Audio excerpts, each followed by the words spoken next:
సాతాను సాతానా, నీ క్రియలు అంతమవను అని శపిస్తాడు ప్రభువు. దావీదు చాలా బాధపడుతూ ఉంటాడు. తన భార్య రూతు ఆయన వద్దకు వచ్చి, నా మనసు ఎందుకో లూకా నేరస్తుడు కాదని చెబుతుందండి. నిజం ఏమిటో ప్రభువైన క్రీస్తుకు సమస్తమును తెలుసు కదా. మనం ప్రార్థన చేద్దాం. ఒకవేళ అతనిపై నేరము ఆరోపణ కాకపోతే అతని యొక్క పనిని తిరిగి అతనికి ఇవ్వండి.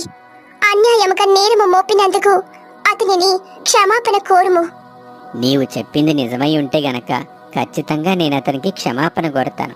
నిజమేంటో ప్రభువే మనకి తెలియచేయాలి అని ఇద్దరు కూడా ప్రభువుకి మోకరించి ప్రార్థన చేయడం మొదలు పెడతారు. ప్రభువా, సమస్తము తెలిసిన సర్వాధివి, నీ కనులకు ఏదీ మరుగై లేదు.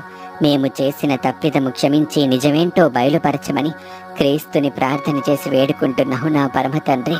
ఆమేన్.